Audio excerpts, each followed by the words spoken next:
ஓம் சாந்தி. K Surajbhai அவர்களின் தாரணை வகுப்பு டிசம்பர் 3, 2025.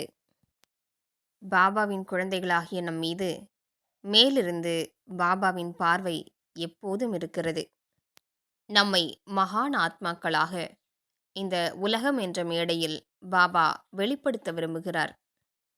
எனது குழந்தைகள் லைட் ஹவுஸ் மைட் ஹவுஸ் ஆகி உலகிற்கே நன்மை புரிய வேண்டும் என்று பாபா விரும்புகின்றார்.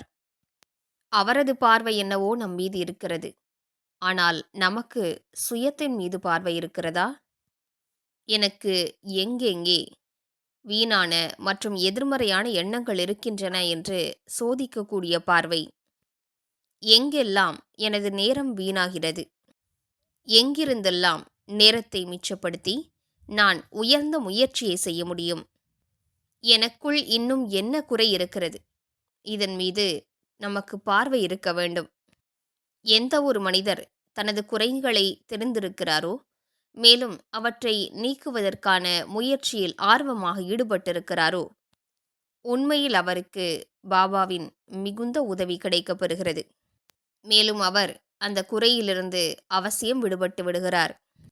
நாம் நினைவில் வைக்க வேண்டும், நமக்குள் முழுமையான மாற்றத்தின் சக்தி இருக்கிறது. நாம் சுயத்திற்குள் எந்த விஷயத்தை வேண்டுமானாலும், எந்த சம்ஸ்காரத்தை வேண்டுமானாலும் மாற்றிக்கொள்ள முடியும். அதற்கு முக்கியமான அவசியமான விஷயம் என்னவென்றால், சுயத்தை மாற்றிக்கொள்வதற்கான உறுதியான எண்ணம் இருக்க வேண்டும். நாம் பொதுவாக பிறர் மாற வேண்டும் என்று நினைக்கிறோம். அதிகாரிகள் மாற வேண்டும், அரசியல் தலைவர்கள் மாற வேண்டும், வியாபாரிகள் மாற வேண்டும், உறவினர்கள் மாற வேண்டும், குடும்பத்தில் சுகமும் நிம்மதியும் நிலவ வேண்டும், என்னை தவிர அனைவரும் மாற வேண்டும் என்று நினைக்கிறோம்.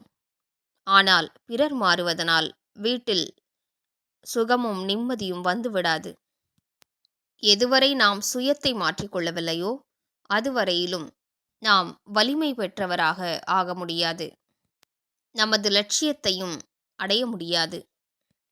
எனவே அனைவரும் இன்று தனக்குள் இருக்கக்கூடிய சூக்ஷ்மமான குறைபாட்டின் மீது கவனம் செலுத்துவோம். மேலும் அதனை சரி செய்து கொள்வதற்கான உறுதியான எண்ணம் வைப்போம். உதாரணத்திற்கு, அதிகாலையில் எழுவதில் சிலருக்கு சோம்பேறித்தனம் இருக்கலாம். சோம்பல் என்பதும் யோகிகளுக்கு மிகப்பெரிய எதிரியாகும். அவர்களால் அதிகாலையில் எழுந்திருக்க முடிவதில்லை. எழுந்தவுடனேயே மனம் மிகவும் பாரமாக இருக்கிறது. அமிர்த வேளையை தவற விடுவது என்பது மிகப்பெரிய அதிர்ஷ்டத்தை தவற விடுவதாகும். ஒரு சிறிய சோம்பேறித்தனம் எங்கே? மிகப்பெரிய அமிர்த வேளையின் அதிர்ஷ்டம் எங்கே? முரளி வகுப்பின் போதும் சோம்பல் தலையிடுகிறது.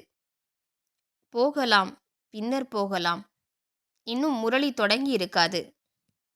நாம் தான் அனுதினமும் கேட்கின்றோமே, அதே முரளிதானே. இவ்வாறு உடல் மற்றும் மனதின் சோம்பேறித்தனம் மனிதரை அலட்சியத்தன்மையை நோக்கி அழைத்து செல்கிறது. ஆங்காங்கே அலட்சியத்தன்மை சோம்பேறித்தனத்திற்கு பிறவி கொடுக்கிறது. ஆங்காங்கே சோம்பேறித்தனம் அலட்சியத்தன்மைக்கு பிறவி கொடுக்கிறது. நாம் தன்னைத்தான் சுறுசுறுப்பாக்கிக் கொள்வோம். இந்த குறையினை நிவர்த்தி செய்து கொள்வோம். உறங்குவதற்காக சத்யுகத்தில் நிறைய நேரம் கிடைக்கப்பெறும். இந்த முழு உலகும் உறங்கிக் கொண்டுதான் இருக்கிறது. இவ்வளவு காலமும் நாம் உறங்கிக் கொண்டுதான் வந்தோம். ஆனால் இப்போது நாம் மிகப்பெரிய காரியங்களை செய்ய வேண்டும். விழிப்படைவோம். யாரது தலை மீது பொறுப்பு இருக்குமோ அவர்கள் சோம்பேறித்தனமாக இருக்க மாட்டார்கள். நாம் நமது கடமையினை நன்றாக உணர்ந்து கொள்வோம். நாம் முழுமை நிலையை அடைய வேண்டும். வரக்கூடிய காலகட்டத்தில் சக மனிதர்களுக்கு நாம் உதவி புரிய வேண்டும். இயற்கைக்கு கூட தூய அதிர்வலைகளை பரவச் செய்து அதனை சதோப்பிரதானமாக ஆக்க வேண்டும். நமது பொறுப்பினை உணர்வோம். அப்போது சோம்பலிலிருந்து விடுபட்டு விடுவோம். எனவே இன்று சுய சோதனை செய்வோம். நம்மில் சூக்ஷ்மமாக எண்ணத்தின் பலவீனம் கூட இல்லைதானே? தூய்மையற்ற தன்மையின் ஏதோ குறைபாடு நம்மில் இல்லைதானே? மனதில் ஏதோ கோபம் உள்ளடங்கி இருக்கவில்லைதானே?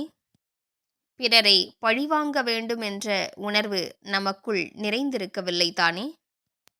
அவ்வாறு ஏதாவது இருக்குமானால் அதனை மாற்றம் செய்து நமது சித்தத்தினை முற்றிலும் அமைதிப்படுத்துவோம். மேலும் இன்று பிராமணரிலிருந்து ஃபரிஷ்தா, ஃபரிஷ்தாவிலிருந்து தேவதா என்று பயிற்சி செய்வோம். நமது இடதுபுறம் பார்ப்போம். எனது முழுமையான ஃபரிஷ்தா சொரூபம் நின்று கொண்டிருக்கிறது. பின்னர் வலதுபுறம் பார்ப்போம். எனது தேவ சொரூபம் நின்று கொண்டிருக்கிறது.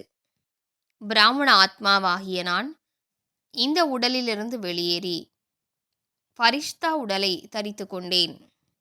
நான் தூய ஃபரிஷ்தா ஆவேன். சிறிது நேரம் கழித்து அங்கிருந்தும் வெளியேறி தேவ உடலை தரித்து கொண்டேன். நான் தேவதையாக இருக்கின்றேன். பின்னர் மீண்டும் பிராமண சொரூபத்தை தரித்து கொள்கின்றேன். இவ்வாறு ஒவ்வொரு மணி நேரத்திலும் 2-3 முறைகள் இந்த பயிற்சியினை மேற்கொள்வோமானால் மாலை வருவதற்குள் சித்தம் ஆனந்தத்தால் நிறைந்துவிடும். ஓம் சாந்தி.